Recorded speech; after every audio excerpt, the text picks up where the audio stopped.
Hello tout le monde, j'espère que vous allez bien, on se retrouve dans une nouvelle vidéo et du coup c'est les sorties livresques du mois de juillet. Déjà avant petit aparté, je suis vraiment désolée, il n'y a pas eu de vidéo la semaine dernière parce que tout simplement la semaine dernière je n'ai absolument pas eu le temps de tourner. Que ce soit pour la vidéo de samedi ou même en vlog, je n'ai pas du tout filmé de la semaine en fait. Et donc ça y est, je reviens pour une vidéo incroyable puisque c'est les sorties du mois de juillet. Et donc pour préparer cette vidéo, j'ai fait une liste donc de livres qui sortaient, des livres qui sont plus des livres qui potentiellement m'intéressent. Après vous avez toujours toute la liste complète sur le site de Booknode ou pour les livres en VO sur Goodreads si jamais ça vous intéresse. Moi comme d'habitude ici je répertorie des livres en français, des livres en anglais et puis des mangas. Donc on est tout de suite parti avec les livres en français.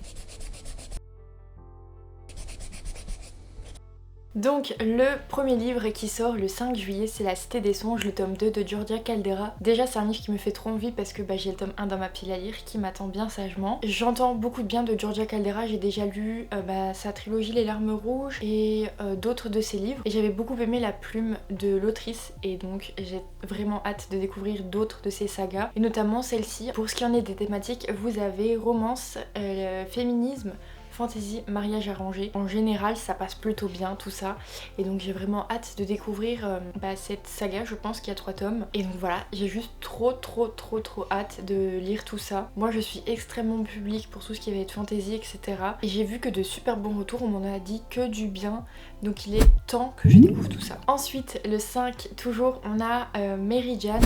En fait c'est le nouveau livre de Océane Ghanem qui sort aux éditions Hugo Roman. J'avoue que je ne fais pas plus attention que ça au résumé du livre parce que ma meilleure amie donc Margot du compte Instagram Louvre de Salem, c'est clairement son autrice préférée de tous les temps, enfin une de ses autrices préférées de tous les temps. Et donc maintenant avec le temps, à force de la côtoyer, je mets un peu les mêmes livres qu'elle dans ma wishlist.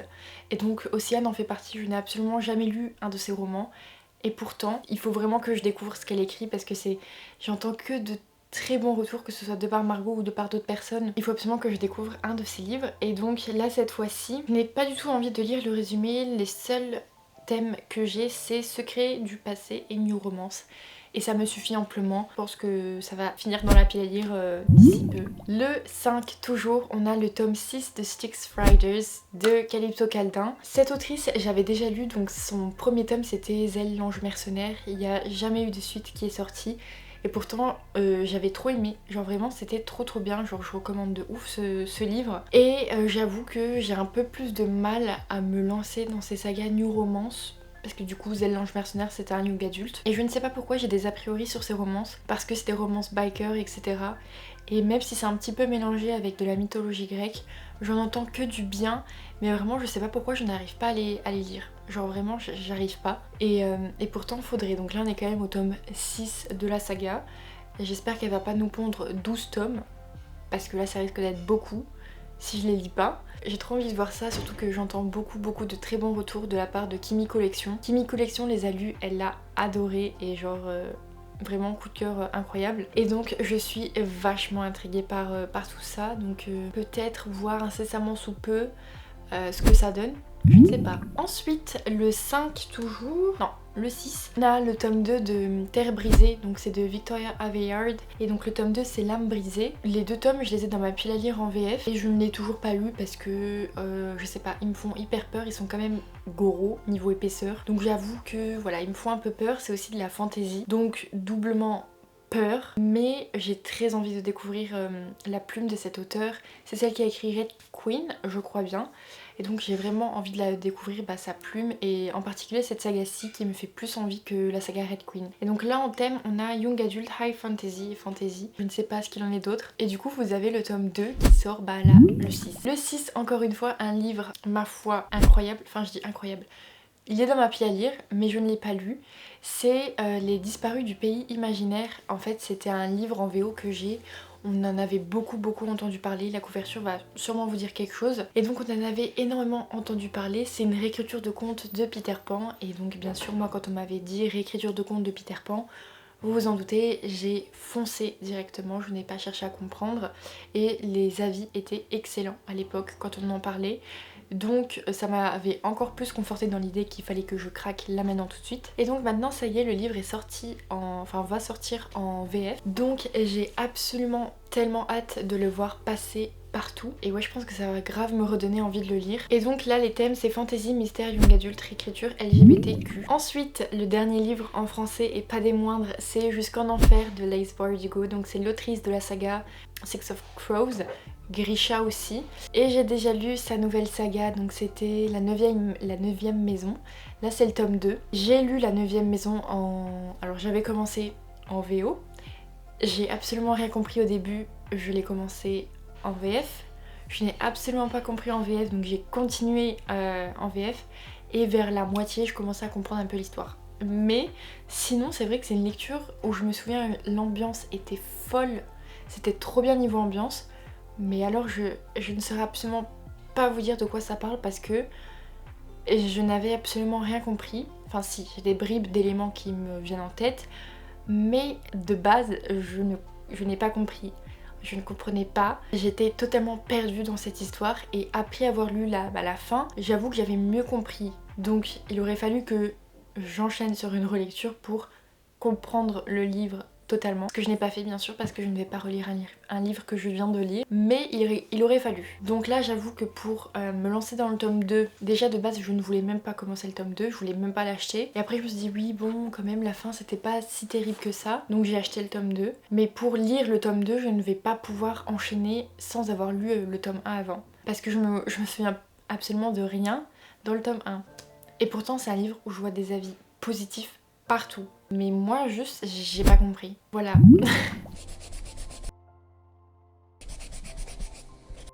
Pour les livres en anglais, on commence avec le 18 avec A Source of Blood and Ash. A Source of Ash and Blood. Dans ce sens-là, c'est mieux. De Jennifer L. Armentrout, c'est le tome, je sais plus, 5 je crois, de la saga From Blood and Ash. La fameuse saga qu'il faut que je commence parce que elle me fait trop envie, je vois des avis positifs partout, que genre juste cette saga a l'air incroyable et je pense que je peux trop l'aimer de ouf. Et j'ai trop envie de la lire en ce moment. Mais moi je suis comme ça, j'ai envie pendant 5 minutes, après j'ai plus envie. Je suis hyper relou avec ça, genre vraiment, quand il y a un livre qui me fait envie, il faut que je le lise dans la seconde, parce que sinon 2 minutes après je peux ne plus avoir envie de le lire. Genre vraiment s'il y a des gens comme ça, dites-le moi, je me sentirai moins seule. Mais c'est même pas que sur les livres, genre c'est vraiment pour tout. Le 25, on a A Game of Gods et ça c'est le tome, donc c'est la saga de Hadès. Donc c'est la saga du point de vue d'Hadès. Donc vous savez, Hadès et Perséphone, là c'est le point de vue d'Hadès, c'est le tome 3. Je n'ai absolument pas lu Hadès et Perséphone et du coup même pas la saga Hadès. C'est une saga que j'ai dans ma pile à lire, donc la saga Hadès et Perséphone et Hadès. Et j'avoue qu'elle me faisait grave envie. Quand les tomes étaient sortis en VO, donc il n'y avait pas de tome en français, ça me faisait trop envie. Genre vraiment les avis et tout ce que je voyais c'était incroyable, ça me donnait grave envie. Et ensuite c'est sorti en français et là c'est la descente aux enfers clairement. Le livre, c'est limite, je vois des avis positifs dessus, c'est incroyable. Je vois beaucoup d'avis négatifs, d'avis mitigés et c'est vraiment très rare quand j'en vois des qu'ils ont apprécié. Donc vous vous en doutez que ça me rebute un petit peu, je ne sais pas quand est-ce que je lirai cette saga du coup, malheureusement. Mais ouais, du coup il y a le tome 3 qui sort et j'avoue que je suis partagée entre le fait de vouloir l'acheter parce que j'ai tous les tomes et en même temps je sais pas si je vais les aimer quoi. Donc là j'avoue que je ne sais pas quoi faire pour celui-là. Ça va dépendre je pense du prix aussi sur Kobo, genre si il me les jette à la tête comme à chaque fois, je pense que je vais craquer. Le 25 on a House of Roots and Ruin et en fait c'est le tome 2 de la malédiction des Highmore. Donc c'est le livre est déjà sorti en français. Donc là il y a le tome 2 qui sort en anglais. Et donc je le prends parce que j'ai le tome 1 dans ma pile à lire, donc je pense que je vais le prendre. Même si je ne sais absolument pas de quoi ça parle, je sais que j'avais vu beaucoup de très bons retours sur ce livre, donc je me dis pourquoi pas. Les thématiques c'est fantasy, contre-visité, malédiction, horreur, young adulte. Donc je pense que clairement ce livre a tout pour me plaire. Et donc c'est pour ça que je pense que je vais acheter la suite. Parce que le tome 1 j'ai que de super bons retours dessus, que les thématiques sont incroyables et donc je me dis bon, un petit tome 2, pourquoi pas, hein, finalement. J'ai vraiment hâte de tout ça. Je vous reprends pour finir avec les mangas. En gros il y a eu une pause manger et donc j'ai changé mon rouge à lèvres. Le temps a changé entre temps parce que du coup il est 20h passées et on termine cette vidéo avec la catégorie des mangas et là j'en ai deux à vous présenter, deux qui sont des pépites que je veux absolument. On commence avec le 6 juillet, donc en fait les deux sont le 6 juillet. Vous avez le tome 36 de My Hero Academia de Kohei Horikoshi. Je pense que vous le savez à force, je suis une grande fan de My Hero Academia. Et sachant qu'en plus ce tome 36 est un tome collector avec la magnifique couverture et Shoto dessus. Donc comment vous dire que je veux ce collector à un point phénoménal, genre si je n'ai pas ce collector je pense que j'aurais raté ma vie. Donc je vais remuer ciel et terre pour avoir ce collector parce que vraiment moi il suffit qu'on mette Bakugo au Shoto dans genre un des goodies du collector et ça y est je fonce, j'ai trop envie. J'ai trop hâte de continuer My Hero Academia. On approche tout doucement de la fin et genre ça se sent de ouf et j'adore en fait vraiment. Après l'arc des vilains j'étais choquée. My Hero Academia ça monte d'un cran comme ça mais genre ça vous prévient pas, genre c'est bam c'est trop bien.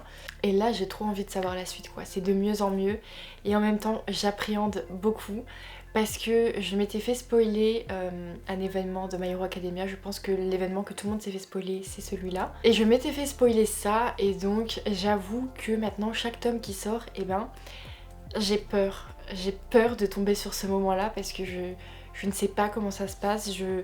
Voilà, je ne sais pas du tout. Donc j'ai qu'une hâte, c'est de découvrir tout ça. Et donc je ne sais pas si c'est dans ce tome 36 mais j'ai trop hâte. Et genre comme à chaque fois quand j'achète un tome de My Hero Academia, il prend le devant sur tous les livres de ma pile à lire. Parce que je l'achète, je le lis directement et genre c'est un des seuls livres que dès que je l'achète je le lis tout de suite en fait. Et ensuite on a le tome 20 de Jujutsu Kaisen. Comment vous dire qu'en ce moment je vis Jujutsu Kaisen H24. En fait je sais pas pourquoi dernièrement genre j'ai eu une révélation. Un matin je me suis réveillée, je me suis fait mais en fait c'était incroyable Jujutsu Kaisen, genre c'était trop bien, les personnages ils étaient fous et tout. Et j'ai eu envie de me refaire le manga parce qu'en plus je trouve que comme les sorties de manga sont assez espacées, j'ai un peu de mal à suivre vers la fin correctement le manga en me souvenant de tout, chaque détail etc. Donc j'avoue que voilà, je me suis dit une petite relecture ça ferait pas de mal. Et en fait j'ai pas refait une relecture, je suis en train de me refaire l'animé. Donc je pense que là il doit me rester 4 épisodes et genre je termine le revisionnage de l'animé. Et je me suis dit c'est mieux de le regarder parce que comme ce mois-ci il y a l'animé qui sort, ben je serai on va dire à jour. Genre je me souviendrai encore bien de ce qui se passe. Et pareil, genre j'ai trop hâte pour l'animé parce que l'arc de Shibuya, si vous avez lu le manga, vous-même vous savez genre incroyable, un truc de ouf et en même temps horrible, un truc de malade. Donc j'ai super hâte de voir ça animé. J'ai toujours été fan du personnage de Megumi et de Gojo, un peu plus de Megumi. Et là depuis que mon envie Jujutsu Kaisen est revenue, bah je suis accro à Gojo. Je ne sais pas faire autrement. Genre j'aime bien Megumi mais je l'aime plus autant qu'avant. Genre là j'ai une révélation pour Gojo. Et donc quand j'avais eu cette envie de relire Jujutsu Kaisen, j'avais pas lu le tome 19 et donc le tome 19 est vraiment tout frais dans ma tête. Comment vous dire que c'est incroyable. En fait à chaque fois je me dis oh il faudrait que je relise pour vraiment me souvenir de tout correctement etc. Et quand je lis un tome de manga, même si c'est des mois après, on est tout de suite replongé dans l'ambiance, tout de suite replongé dans l'univers. Il y a beaucoup de bribes de souvenirs qui reviennent et donc même si ça fait longtemps que je l'ai lu, que je me souviens plus de tous les détails, mais en fait ça revient très facilement en tête quand même. C'est tout frais dans ma tête le tome 19 et je n'ai qu'une envie, c'est de clairement sauter sur le tome 20. Vraiment j'ai trop hâte, c'est incroyable comment j'ai hâte de ouf. Donc voilà c'est tout pour cette vidéo, j'espère qu'elle vous aura plu, moi en tout cas. Un plaisir à chaque fois de faire ce genre de vidéo parce que du coup même moi je prépare ma wishlist du mois. Même si en général cette période de l'année c'est pas, il n'y a pas beaucoup de livres qui sortent et c'est toujours la période de l'année où c'est plus calme niveau achat, niveau sortie etc. Et donc c'est toujours le seul moment de l'année où je peux un petit peu respirer, même si je respire quand même beaucoup plus qu'avant en ce moment niveau achat parce que en fait je travaille et donc je consomme beaucoup moins de booktube, de bookstagram, de booktalk etc. Même si j'en consomme encore beaucoup, j'en consomme énormément moins qu'avant et donc on va dire que je craque beaucoup moins. Après c'est peut-être la période qui le veut aussi, je me fais plus autant de sessions d'achat que je le faisais avant. Avant je pouvais me poser devant mon ordinateur des heures sur le site Kobo en fait à mettre tous les livres dans mon panier et je pouvais faire ça 6 fois dans le mois, sachant qu'à chaque fois je prends pas qu'un seul livre, hein. C'est toujours des gros paniers que je fais et là en juin j'en aurais fait que 2. En fait là je n'ai fait un mais je vais en refaire un fin du mois parce qu'il y a des sorties fin du mois qui me font envie. Je suis en train de réfléchir, je sais même pas si ça vous intéresse vraiment que je vous fasse une vidéo mes achats en ligne. Je commande beaucoup sur Kobo. Je peux pas vraiment faire de vidéo book shopping with me parce que je me déplace pas en librairie, en fait je reste sur le site Kobo.